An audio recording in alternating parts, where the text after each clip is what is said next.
So are you patient about the desire that is not manifested? Well, we don't want you to become complacent about it, but when you understand that if this time-space reality has caused you to focus a desire into being, it can be what you want to call a see it, hear it, smell it, taste it, touch it reality. In other words, it doesn't just have to be a dream that you feel good about. It can be a reality that you sleep with or park in your garage. In other words, we want desires to be born, but we want you to be all right with the desire that hasn't manifested fully, because we want you to be satisfied with the early manifestations of your desires. And what are the earliest signs of manifestations? More ideas coming, more ideas coming. The contrast, of course, is the earliest of all. The contrast is what gives birth to it. But once you've given birth to it, you've got to begin to line up with it. Otherwise you can't realize it, you won't recognize it, you can't sniff it out, you can't be on the trail of it, you can't want it and doubt it and be moving toward it. When you want it and doubt it, you're moving away from it.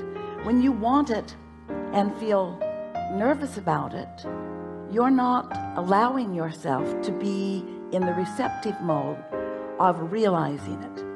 And the reason that that word realize is such a good word is because your path is being revealed to you all the time. In other words, the source within you knows what you've asked for and knows where you stand in relationship to what you've asked for, and is giving you continual guidance about how to close that gap between the wanting it and the full realization of it. You have come into these physical bodies because you expected full realization of ideas. That's why it is a time and space reality. That's why you have these physical senses to translate the realism into its fullest form. So when a vibration is translated by you, the first thing that happens is you'll have a thought about it, and in the moment that the thought comes, you'll have an emotional manifestation, which is the indicator of how on pitch you are vibrationally with your desire. So when you got here, your physical senses were working so well, you didn't even realize that you were an expert vibrational translator. You just thought that you were seeing and hearing and smelling and tasting and touching. You didn't realize that you were translating vibration into a reality. You are a vibrational being who has the ability to control your vibrational output through focus. And that when you control your vibrational output, you also control what comes into you in terms of a realized life. Because the law of attraction, the most powerful law in the universe, really the one we talk about mostly, says that whatever you are vibrationally emitting is what is coming back to you. Because in your emanation, you set a vibration that equals your receiving. Now, we have not said that to you before. Do you know that you set your receptive mode by your transmission mode?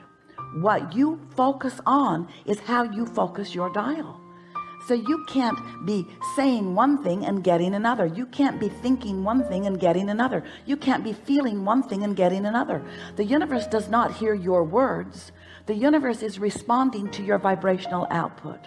As you are offering this signal based upon what you are giving your attention to, whether it is in the past as you are remembering it, or in the present as you are observing it, or in the future as you may be imagining it, it doesn't matter. You're doing it right now. It's causing you to emit a signal now. That signal equals your point of attraction now, and the whole universe is queued up to respond to that vibration. The thing that would help you to emit the vibration, the one you want to emit, meaning the one that you want to be answered, the easiest way to do that is by caring, really caring about how you feel. Because when you care about how you feel, you're alert to your emotions, you're alert to your emotions, which are your guidance system. Your guidance system, which is giving you constant in the moment feedback between what you've asked for. Another way of saying that is all that you have already vibrationally become, and what you're allowing yourself to realize in its full manifested form. In other words, you want to be aware of that gap, and you don't need to think about closing it tightly all the time, because you can't. Life is causing you to expand continually. You're never going to completely close that gap. So here's how it works. You sift through life. You know what you don't want, which causes you to know what you do want. You emit a signal about it, and vibrationally speaking, you become an integrated being with that new desire that you have discovered.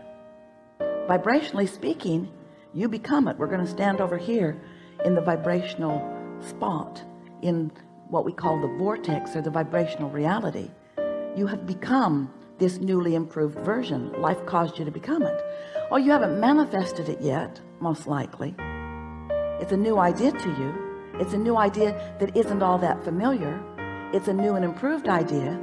But the larger part of you, the non-physical part of you that existed before you came into this body, that still exists in the non-physical realm even though you're here in this body, that part of you became that newly improved, that newly expanded vibrational version that life just caused you to become.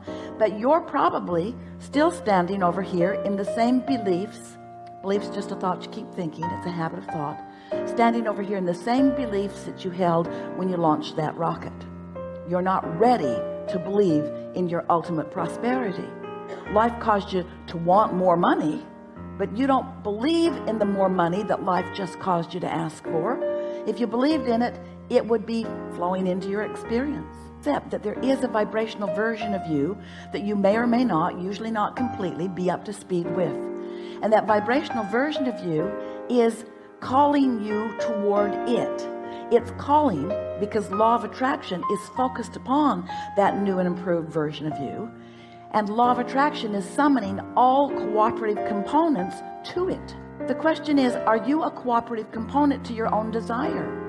And the answer to that in many cases is no, not yet. I do not believe this thing I want. I'm giving lip service to it. Life keeps showing me that I want it, but I am, we're speaking from your perspective, often so wrapped up in the observation of what is, because after all, I can see what is, I can hear what is, I can smell it and taste it and touch it. What is so vivid. What is so vivid. Most of my vibration is about what is, and we want to say to you, that's a bit of a problem, because if what is so vivid, you give your attention only to what is can't change much. It's slow going. Have you noticed? So you've got to let go of what is a bit. You've got to stop telling it like it is and begin telling it as you want it to be. You've got to lighten up. You've got to stop defending what is as if there is someone standing there saying, why is that? How'd you get there? What are you doing there? What are you doing? What are you doing? Why did you do that? Why aren't you further down the road? You've heard those questions, and you've developed a pattern of answering them that comes out in your personality, like defending yourself, or like justifying yourself, or like rationalizing. And we want you to cut that out, because every minute you spend in defense is a moment in resistance, not in allowing. It's in resistance, not in receiving. It's in resistance to the path that is calling you, and that's why you feel negative emotion. So some things you want to know. First, if the path were not calling you, you would never feel resistance. Next, if you hadn't asked for stuff, the path wouldn't be calling you. So if you weren't mixing it up and expanding, then there wouldn't be an improved version of you calling you forward. But since there is, and since you can't change that, since you are eternal beings, since there is a source within you, since there is a source within you who knows all that you have become, who is calling you and other cooperative components to these focused points of realization. You rendezvousing with the things along your path, that's what life really is. You see, it's not just the final destination that you're rendezvousing with. You're rendezvousing with all the fun along the way. You get to rendezvous with the new idea. You get to rendezvous with the new and improved version. You get to rendezvous with the others who are ready to play with you. That's what you signed up for. That's what you wanted. That's what you said you are about. You are deliberate creators, genius creators, here in the best environment ever, launching rockets of desire all day, every day, and often holding yourself back from what you have expanded to be.